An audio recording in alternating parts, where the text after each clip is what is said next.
Picture an optometrist.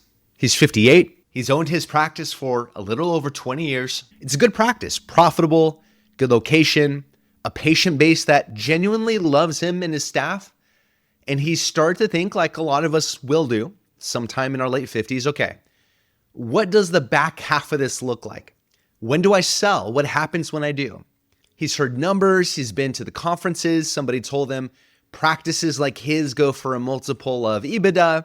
Somebody else threw out a percentage of collections, and a private equity group sent him a letter last year, depending on the size of his practice, with a number on it that made his eyebrows go up. So he's got a rough sense in his head of what the practice is worth, and his gut's telling him he's going to be fine. Here's the question he hasn't asked yet. Not, what is my practice worth? The question is, what does this sale actually need to do for me? What does it need to deliver for my retirement to actually work? Because those are two completely different questions. And the gap between them, between what we assume the practice is worth and what we actually need it to do for us, that gap is where a lot of the issues come up and the regret lives. And that's what I want to talk about today.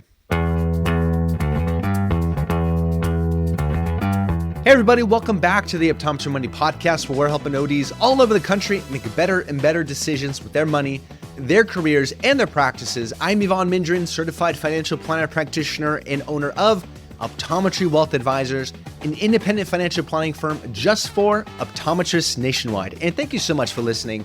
So this episode kicks off, really continues something I've been wanting to put together for a little while. It's a series on planning for the sale of your practice. And the reason I wanted to do a whole series instead of just one episode is that selling a practice isn't really just one decision. It's a handful of decisions that all lean on each other. And practice owners, you, tend to spend close to 2 decades building the thing, building the business, and then sometimes only taking somewhere around maybe a few months actually planning how we exit, how we hand it off. And that imbalance shows up in the outcomes. I've seen owners walk away from what looked like a clean, great deal and then find out the retirement plan comes up short once the taxes settle out, or they go on to sell and realize that the practice just wasn't ready, or deals fall apart. It wasn't set up in a way a buyer actually could step into and purchase and run successfully. So over the next few weeks, I want to walk through 5 questions that are worth thinking about long before a sale ever shows up on your calendar. And we'll go through a quick overview and then we'll zoom in. So what are those questions? Number 1, what value do you actually need to make the retirement plan work? That's today's episode. 2, what's your ideal exit path? Who do you ideally want to pass on that business to? Who are you selling to and how? Number 3, is the practice actually ready to sell based on those things in the first questions above? And I just did an episode 160 with Eric Matei on that topic. So I'll link to it in the show notes. Go check it out if you haven't. Question number 4, how's the deal going to be taxed? Because that can change your take home dramatically. That tax planning angle and opportunity is really important. And then number 5, what happens to the money afterwards? Once it's in your hands, what does it need to do? And what do you choose to do with it? And today we're starting with that first one, the retirement math. And I'm starting here on purpose because this is the question that sets the floor for all the others. It tells us how much flexibility or lack of flexibility we have for all of the other steps and questions that follow. Here's what I mean by that. Your practice valuation, the number everyone sort of obsesses over, only actually matters in relation to one other number. And that is the number that is the gap between what you've already got built up outside of the practice and what your retirement plan actually needs to be successful. Because the practice is an asset on your balance sheet. It's there to support the goals of your family, both in terms of the income that it generates, as well as the value of the practice. And one of the most important goals you're building assets toward is being financially independent. It's making work optional. So that's it. That's the whole thing. The value of the practice is only meaningful in the context of that gap in solving that retirement goal. And here's why it sets the floor. Until you actually figure out that number, every conversation about price and structure and who you're going to sell to, it's all theoretical. You're just guessing. You don't know whether an offer is good or bad because you don't have anything to measure it against. Yes, you can measure it against earnings, you can measure it against other practices for sale, but the most important context is how the value of that business impacts your family and your family's planning goals. And I feel the same way about the return of all of your other investments. The return of your investments only really matters in the context of, do they help you to meet your goals?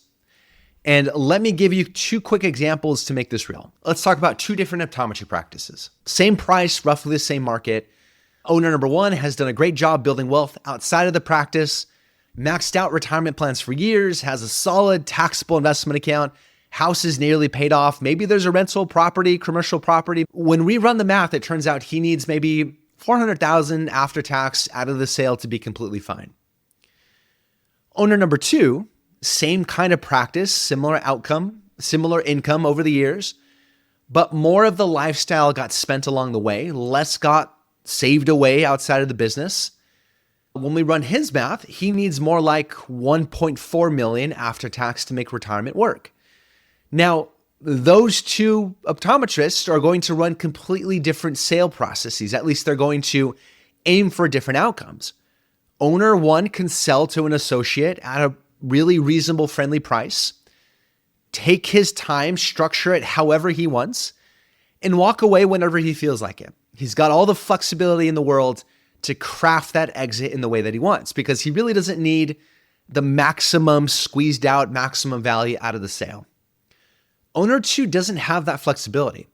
He may have to chase a higher price, which means maybe a narrow set of borrowers. Maybe he has to talk to the consolidators, larger buyers. Maybe he's more locked into a particular time frame. His options are more constrained purely because the number he needs is bigger. Same practice, totally different strategy.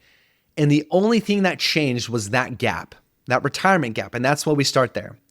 Now, if you are decades away from retiring or exit the practice, don't click off the episode, because this applies to you too.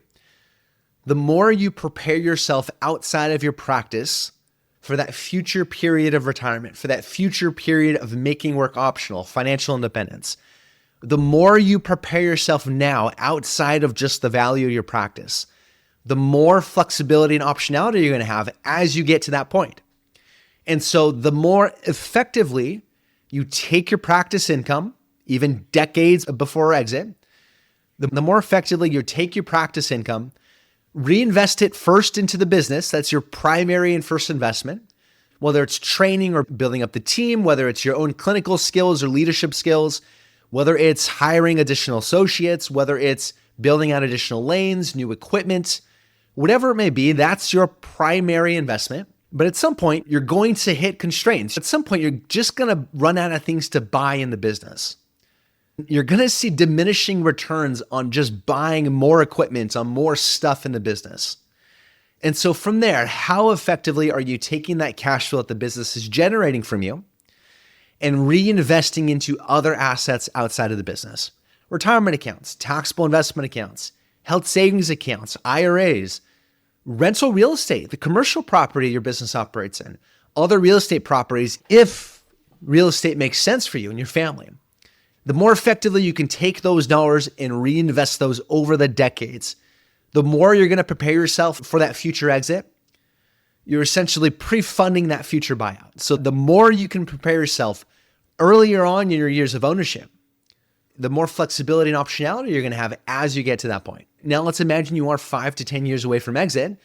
If it all comes down to that gap, let's actually start to build it. Like, how do we actually build out this sort of retirement gap? Now, this is something we do with clients, right? This is part of our process of helping our clients plan for the exit of their business and plan for that transition into retirement after exiting the practice. And a really important part of that is figuring out what are the ranges of values we need to get after tax in order to make that retirement plan work. Because it is a range, right? There isn't really one single number. There is a range of outcomes that can make that work. And so what is that range? We want to test that.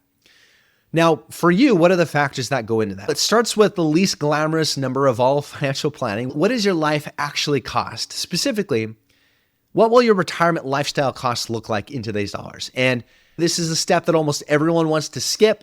People want to jump straight to, what is my practice worth? What are my investment returns going to be? with your spending is the foundation that the entire plan sits on. Because ultimately, being financially independent, making work optional, is about having enough stuff and sources of income to cover your ideal lifestyle expenses, right? So everything is founded and based on what you actually need to live on throughout the rest of your life. Now, the further you are away from retirement, obviously the more uncertain that spending number is. So a logical starting point is to start with your current spending. That current spending could be our base, and then we can adjust for what we expect to change in retirement. So for example, what typically goes down in retirement? Commuting costs, potentially, depending on the goals of the family, a work wardrobe. Often debts are paid off. For example, the mortgage can be a pretty big one if that's paid off. Not always, but very often. Payroll taxes on practice income, like those are expenses you're not going to see anymore. What typically goes up? Healthcare costs can often go up, especially later on in retirement in terms of real healthcare expenses. But there's also health insurance premium, especially if we are retiring before 65, before Medicare. You have to purchase health coverage out of pocket. So then we're planning on tax planning and see if we can lower that number through premium tax credits. So that health insurance number is really important. And then later on in life, as we see through research, that healthcare costs tend to increase as well. And then there's also things like travel and hobby spending and fun spending earlier in retirement, especially in the so-called go-go years, like right away that first chunk of years in retirement, because you have more time. And we often say every day is a Saturday now because you have more time to do things. And you also have the energy and the health to do things. Another thing may be possibly housing. Housing may change if you are downsizing or relocating or something like that. So we can make some reasonable adjustments based on what we expect or want to change in retirement. And very often we'll talk with a family about different goals that they want to see come up in retirement, paying for kids' weddings or covering other expenses or one-time vacations or just things like that. So we can kind of go through that exercise and see, okay, what are our reasonable starting spending numbers that are necessary?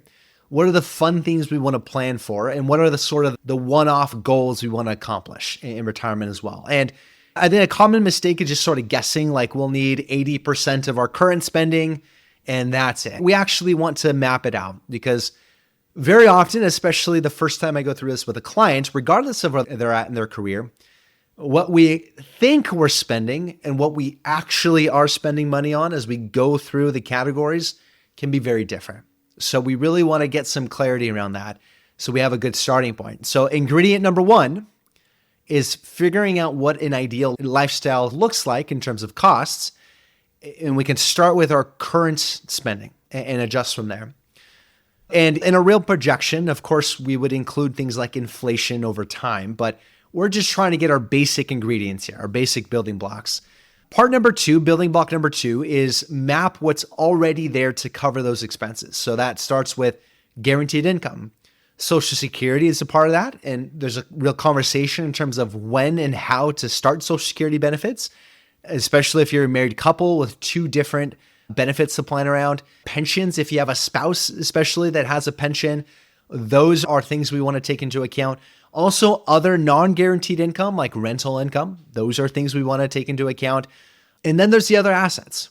We'd have all the assets that you've built up. So those are your retirement accounts, 401k accounts, IRAs, maybe a cash balance plan, HSA, taxable investment accounts. All of these assets are there.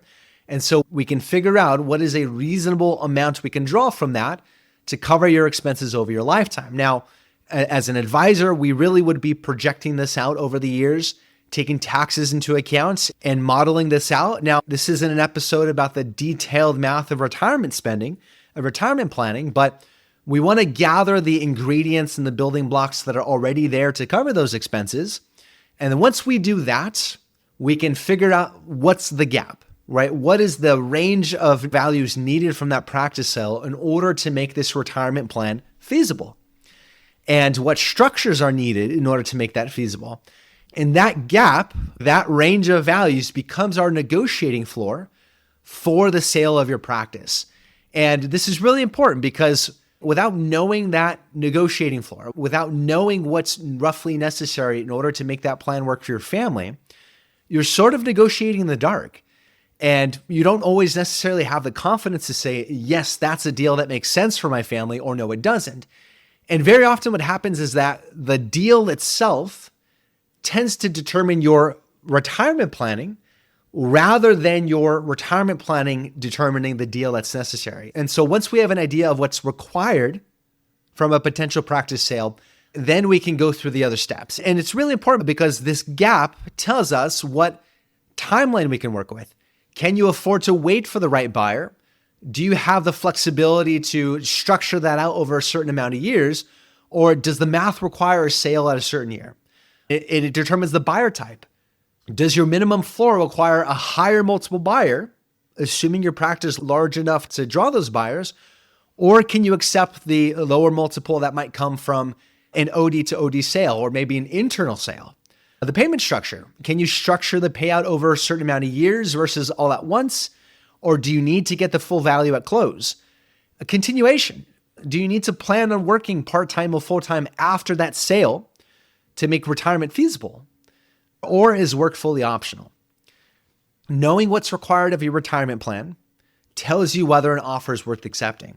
And too many owners don't have this number. Too many owners don't have clarity around this. Too many owners step into it unsure of what they really need, what their family really needs. And so as you are preparing for a future exit from your practice, start from that perspective. What does this business need to do for my family? And how does it impact the amount of optionality you have and the flexibility you have when you go to exit your business? Because we will exit our businesses at some point. We all will. What's really at stake is how much flexibility you have to do that on your terms. And then we can test scenarios. We can run what-if scenarios. What if you delay sale even further? What if healthcare needs come up and you have to exit the practice earlier? What about stretching out the transition over X amount of years versus selling out all at once? What if you have a really bad market year early on in retirement? How does that impact all this? So those are all what-if scenarios that we can test and take a look at. And we can look at all of the uncertainties around projecting out the next 30 years of your life or more and figure out where the cracks are, because we have an idea of what really negatively impacts this retirement plan. Then we can turn those into planning conversations. We can turn those into conversations around, hey, do we need to make adjustments around spending? Do we need to make adjustments around how much we're saving towards retirement? Do we need to make improvements to the value of our practice in order to get it to a place we need to be when we're ready to go? And the earlier you can have these conversations to think about this, the more flexibility you have. When you compare someone who's doing this 5 to 10 years before they want to exit their practice, they have a lot of time to both adjust the amount that they're contributing and investing towards retirement, but also, and maybe most importantly, to make improvements in their business and make it more profitable to improve the value at sale. Someone that's running this math just before or while they're in the process of selling their practice doesn't have that flexibility. And so the earlier you are, the more time you have to make improvements in all these things. And again, the goal isn't necessarily to get less from your practice. That's not what we're trying to do. We want to make your practice as valuable for a buyer as possible. But the goal is to frame the value of your business in the right context. The goal ultimately is to figure out what your family needs from the value of that business, and then take that information into your negotiations, into your exit planning. And so a quick recap. What are the 4 ingredients or building blocks we take into account here? It's your spending number. It's your retirement goals, right? Your spending number. It's what's currently covering it in terms of your guaranteed income and your other income and your investments that you have right now. And then what's needed in order to cover the gap from there. And if you're thinking about this and you're not sure where you stand in all this, and you're not sure how to prepare for this, reach out to me. This is a core part of the work that we do in serving the families we serve, are all these really important financial aspects of preparing and planning for the exit of one of the most important parts of your life, the business. And then what comes after that, alongside really great practice consultants and tax professionals and attorneys. And so reach out. If you have questions about this, please reach out. I'll throw a link in the show notes. And if you want to just have a free consultation or intro call, I'd love to hear about what's on your mind financially. And we can try to put together a path from there. We'll also throw all of the links to other episodes and resources I mentioned here in the show notes. In the meantime, I really appreciate your time and you're listening to the episode. We will catch you on the next episode. In the meantime, take care. Want more resources to help master your money? Check out the Education Hub on Yvonne's website at optometrywealth.com. Yvonne Mindren is a certified financial planner and owner of Optometry Wealth Advisors, a California registered investment advisor. All opinions of Yvonne and his guests are their own. This show is for informational purposes only and should not be relied on for specific investment, legal, tax, or other decisions. Clients of OWA may own securities mentioned on this show.